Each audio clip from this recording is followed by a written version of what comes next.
I never thought I would let it happen. Not with him. But in that moment, I didn't stop him. And that changed everything. It wasn't planned. It wasn't right. But it happened. And now I live with the weight of it every single day. How does something like this even happen? How do you let someone you love, someone you trust, cross a line that should never be crossed? I've asked myself the same question 1,000 times. And yet, here I am. I can still hear his voice. Still feel the warmth of that night. Still remember the way my heart pounded when I realized there was no turning back. And the scariest part? A part of me didn't want to turn back. Have you ever felt invisible? Like you were just drifting through life, unseen, untouched, unloved? That was me. A wife. A mother. A woman who gave and gave and gave, but never felt like enough. And then, he came along. He saw me. He listened. He made me feel like I existed again. And when the moment came, when that invisible line blurred between right and wrong, I didn't push him away. I should have. But I didn't. What would you do? If someone you trusted, someone you loved, wanted to cross a line, would you stop them? Or would you let it happen? Before we begin, make sure you subscribe to Shocking Infidelity Saga. Because stories like this, they're not for the faint of heart. If you're still here, then let me tell you everything. I was never the type to chase excitement. I grew up believing in love that lasts forever, the kind you read about in books, the kind that's supposed to withstand time, distance, and silence. But love doesn't always die with a bang. Sometimes it fades so quietly, so slowly, that you don't even realize it's gone. I was in my late 20s when I started to feel it, this slow unraveling of the life I thought I wanted. Married. 2 kids. A husband who, on paper, checked all the right boxes. But a man can be present without really being there. He was always working. Always tired. Always somewhere else, even when he was sitting right next to me. He used to look at me like I was the most beautiful thing he had ever seen. Now, he barely looked at me at all. Conversations became shorter. Touches became rare. I could have disappeared from our home, and I wasn't sure he would have noticed. I told myself this was normal. That this was just marriage. That this was just life. But then, he came back into my life. My brother. Not by blood, but by something just as strong. We grew up together, spent summers running barefoot in the grass, whispering secrets under the stars. He was always the one who understood me. Always the one who made me laugh. Always the one who made me feel like I mattered. And now, years later, when I was feeling invisible in my own home, there he was again. We had gone years without really talking, just the occasional message, the rare visit. But when he came back, it felt like no time had passed at all. He had changed. Grown into himself. Confident. Charismatic. The kind of man who walked into a room and made you feel like you were the only person in it. The kind of man my husband used to be.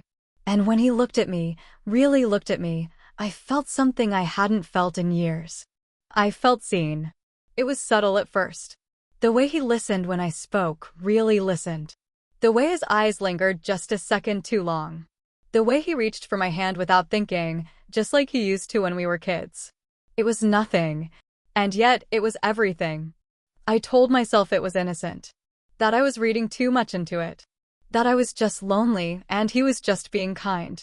But deep down, I knew. Something was shifting. Something was changing. And I didn't know how to stop it. It started on a Saturday. A normal day. A simple dinner. My husband had invited him over, just like old times, he said. It had been years since we all sat around the same table. Years since my house felt full of laughter instead of silence. The kids were excited. They adored him. He had that effortless charm, the kind that made people feel safe, like they belonged. I was nervous. Not because I expected anything to happen, but because something already felt different. I spent the whole afternoon cooking, making sure everything was perfect, even though I didn't know why I cared so much. My husband barely noticed, barely looked up from his phone when I set the table, when I changed my dress, when I fixed my hair twice in the mirror. But when he arrived, he noticed. His eyes met mine the second he walked in, and for a moment, it was like no one else was in the room. He smiled, soft, familiar. And when he hugged me, it wasn't just polite. It was warm, close. His hands pressed against the small of my back, his breath against my hair. I told myself it was nothing. We sat down to eat, and for the first time in a long time, I felt present. The conversation was easy, natural. He made me laugh, really laugh, the kind that shakes your shoulders and makes your cheeks hurt. The kind I hadn't shared with my husband in years. Every story he told pulled me in. Every word felt like it was meant just for me.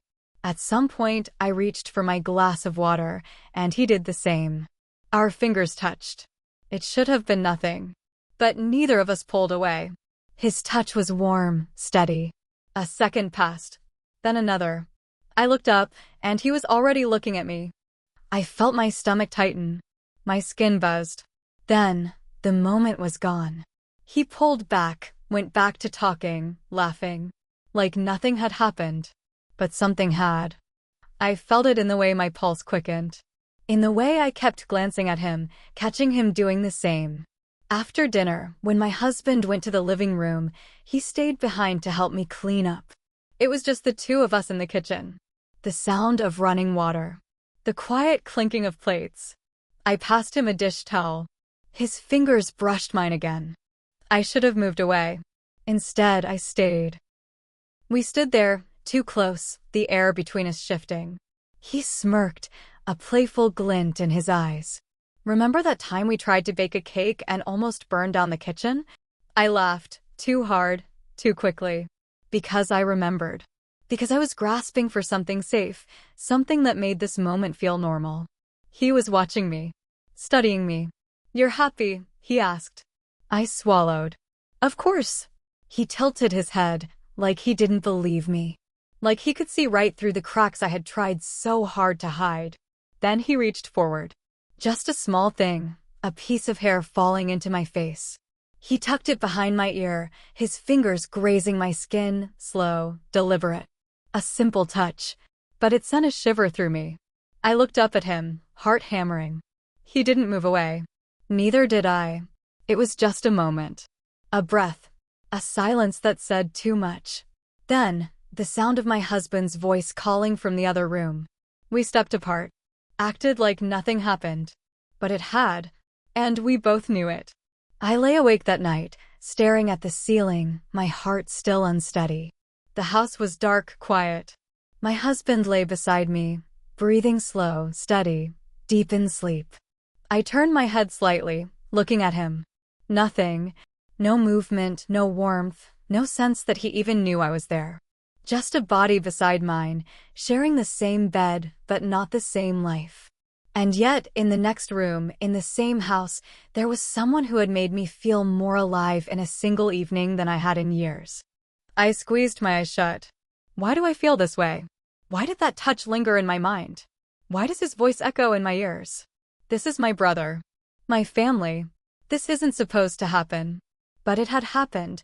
Maybe not in the way that would ruin everything, not yet, but enough to change something inside me. Enough to make me ache for something I shouldn't want.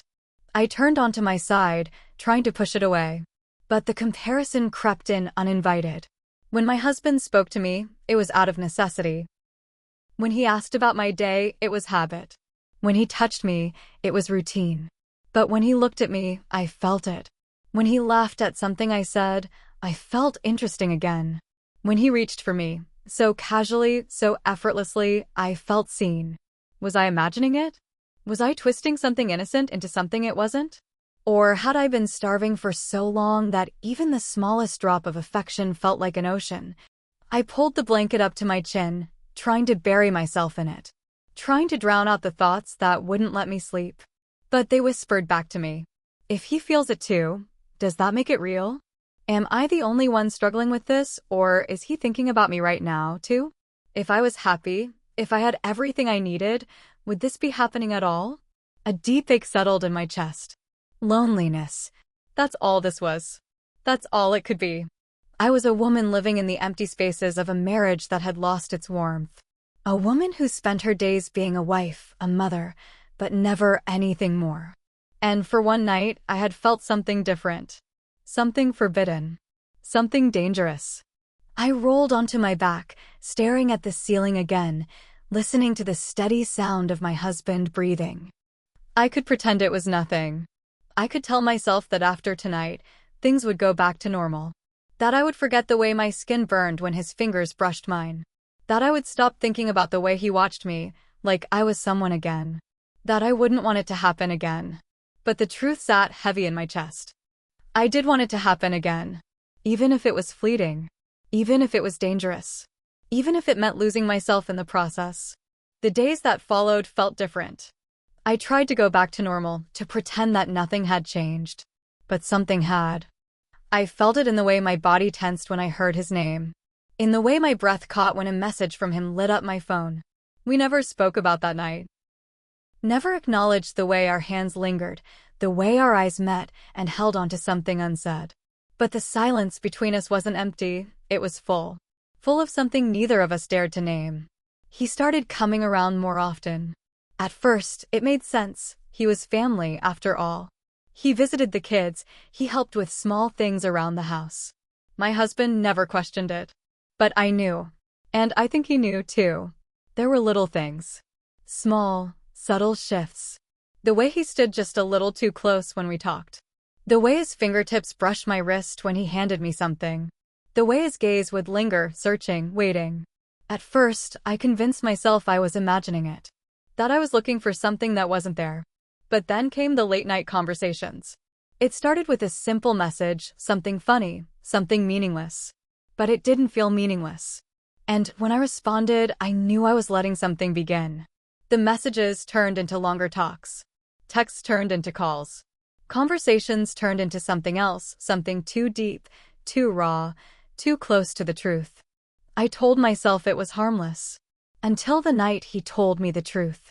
We were sitting outside on the back porch, just the two of us. The house was dark, the world quiet. The air was thick with something unspeakable, something I had been pretending not to feel. He exhaled, ran a hand through his hair, then looked at me, really looked at me. "I need to tell you something," he said. I should have stopped him. I should have walked away. Instead, I stayed. He hesitated, his fingers tracing the edge of his glass. His voice was quiet, careful. "I've felt this for a long time," he admitted. I just never thought I'd say it out loud. My throat tightened. I knew what he meant, but I let him say it. "I think about you. More than I should." A slow, trembling breath left my lips. I could have ended it right there. I could have told him he was wrong, that he was imagining things, that this was nothing. But I didn't. Because I had been thinking about him too. And we both knew it. The space between us felt unbearably small. The air was thick, charged. He reached for my hand, his fingers brushing against mine, testing, waiting. A single inch closer, and there would be no turning back. Everything inside me screamed to pull away, to stop this before we lost control. But I didn't move. I let him touch me. I let my fingers close around his. His breath hitched. Our eyes locked. This was it. A moment of truth. A line about to be crossed. A pause. A single breath separating us from something irreversible. My heart pounded against my ribs. This is insane. But why do I want it? His fingers tightened around mine. A silent confirmation. A breath. A choice. I didn't pull away. I should have. But I didn't. His thumb moved, slowly tracing circles against my skin. It sent a shiver through me, not just because of the touch, but because of what it meant. We weren't pretending anymore. We weren't ignoring it. This was real. He exhaled, his breath shaky. His eyes never left mine. I felt my pulse in my throat, in my fingertips, in the space between us that was quickly disappearing. He reached up, gently, as if giving me a chance to stop him. I didn't. His fingertips brushed against my cheek, barely a touch, but it set my skin on fire. I closed my eyes. His hand moved down, along my jaw, to my neck, his touch feather-light but electric. I let him. I leaned into it. And then, his lips were on mine. Soft. Hesitant. Like he was afraid this was just a dream. Like he was waiting for me to push him away. I didn't. My hands moved on their own, sliding up to his shoulders, pulling him closer. And just like that, the last thread of restraint snapped. The kiss deepened. There were no words. No thinking. Only heat. Only hands gripping, pulling. Only heartbeats pounding in sync.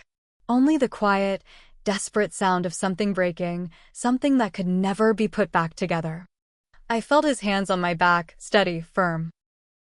I felt my own hands gripping the fabric of his shirt, as if holding on for dear life. This wasn't just a kiss. It was years of loneliness, crashing into a single moment. It was every silent wish I had never spoken. It was everything I had been missing. And then, reality hit like cold water. I pulled back first.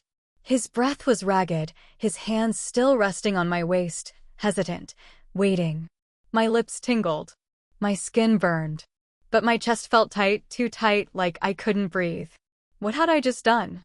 I stood up abruptly, breaking the contact. His hands dropped to his sides. Neither of us spoke. The air between us was thick, heavy, drowning in unspoken things. I looked at him. He looked at me. We both knew. There was no taking it back. There was no pretending anymore. A door had been opened, and now it could never be closed. I turned away, heart pounding. I needed to breathe. I needed to think. I needed to undo it. But it was too late. The moment had already happened. And nothing would ever be the same. I avoided him after that. Or I tried to. But every time I turned away, I could feel him there. Watching. Waiting. The weight of what we had done hung between us, suffocating. I couldn't look at him without feeling my lips burn. Without feeling my stomach twist in guilt and something else, something dangerous.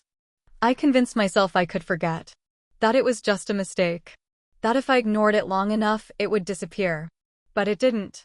Because every time we were in the same room, I could feel it all over again.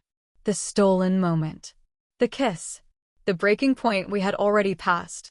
And the terrifying, undeniable truth. I wanted to do it again. I thought I could go back to normal. That if I kept my head down, if I followed my routine, if I pretended hard enough, what happened that night would fade into nothing. But it didn't. Because every time I saw him, it was still there. In the way I avoided his eyes. In the way our conversations became clipped, measured, careful. In the way my hands shook when I picked up my phone, wondering if he would text, wondering if I should. But he didn't. Not at first. The silence was louder than anything he could have said. At dinner with my husband, I felt it. The weight pressing down on my chest, making it hard to swallow. I laughed when I was supposed to. Smiled when I needed to. But I wasn't there. I was still stuck in that moment. Still reliving it. Still feeling the heat of his hands on my skin, the ghost of his lips against mine. And my husband, he started to notice. Not all at once, but in small, subtle ways. The way I jumped when he spoke my name. The way I held my breath every time my phone buzzed, only to exhale when I saw it wasn't him. The way I didn't reach for him anymore, didn't look at him the way I used to, like he was the center of my world. Because he wasn't. Not anymore. One night, as we lay in bed, he turned to me. "You okay?" His voice was casual, but his eyes weren't. I forced a smile. "Yeah, just tired." A pause. Too long. Too heavy. Then, finally, he nodded. But I saw it. The flicker of doubt. The unspoken question. He didn't know what had changed. But he could feel it. And so could I. And then there was him. The one person I wanted to talk to, but couldn't. The silence between us stretched longer. The text slowed. Then stopped. The visits became fewer. The messages that used to come late at night, the ones that made my heart race, gone. Days passed. Then a week. And still nothing. I told myself this was good. That this was how it should be. That we had made a mistake, and he was doing the right thing by pulling away. But the truth gnawed at me. Was he avoiding me because he regretted it? Or because he knew it couldn't happen again? Did he wish it had never happened? Or was he struggling just as much as I was? I didn't know. And it was driving me insane. Because no matter how much I told myself to forget, I couldn't. And deep down I knew. Neither could he. I never thought guilt and longing could exist in the same breath. But they did. One moment, I was consumed by shame, sick with regret, convinced that I had ruined something I could never repair. The next, I was closing my eyes, replaying every second of that night, every touch, every glance, every heartbeat that told me this wasn't just a mistake. It was something I wanted. And that was the part that terrified me the most.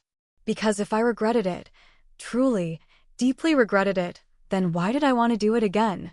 Why did I keep checking my phone, hoping to see his name? Why did I replay our conversations in my mind, searching for something, anything to prove that I wasn't alone in this? Why did my stomach sink every time another day passed without hearing from him? If it was just a mistake, why did it feel like something unfinished? Something waiting. Something inevitable. I told myself it wasn't my fault. That I hadn't gone looking for this. That I had spent years being patient, being loyal, being the kind of wife I was supposed to be. That I had tried. But my husband had stopped trying a long time ago. He had stopped seeing me. Stopped wanting me. Stopped listening. Stopped being anything other than a man who shared my home, my bed, my life, but never really shared me. So was it really so wrong that I had craved something more? Was it really so unforgivable to want to feel like a woman again, instead of just a wife, just a mother, just a person who existed in the background while life moved on without her? I told myself that over and over. But justifications were just another way of dressing up the truth. Because at the end of the day, I had made a choice. A choice to lean in instead of pulling away. A choice to let my heart race, to let my hands linger, to let my lips part just enough to let him in. A choice to cross a line that could never be uncrossed. And now, here I was. Waiting. Wondering. Regretting. Wanting. I had never understood before how loneliness could break a person. How it could creep in so slowly, so quietly, until one day, you wake up and realize you're starving for something you can't even name. How it could make you do things you never thought you were capable of. How it could lead you straight into temptation and make you believe, just for a moment, that you had no choice but to give in. But now I understood. Because loneliness had brought me here. And I had let it. I share this story not for judgment, but for understanding. Because until it happens to you, you think you know what you would do. You think you would never let it get that far. You think you would recognize the warning signs, stop yourself before you step too close to the edge. But then, one day, you wake up and realize you're already falling. And the scariest part? A part of you doesn't want to stop. So tell me, have you ever been in a situation where the line between love and something else blurred? Where a simple moment, a glance, a touch, made you question everything? What would you have done? Would you have pulled away? Or would you have let it happen? Comment below, I want to know. Have you ever felt the weight of a choice you couldn't take back? Have you ever been torn between what's right and what feels impossible to resist? If this story made you think, if it made you feel, then make sure to subscribe to Shocking Infidelity Saga for more real, raw confessions. Because the truth is, stories like this happen every day. And sometimes, the biggest betrayals start with the smallest moments.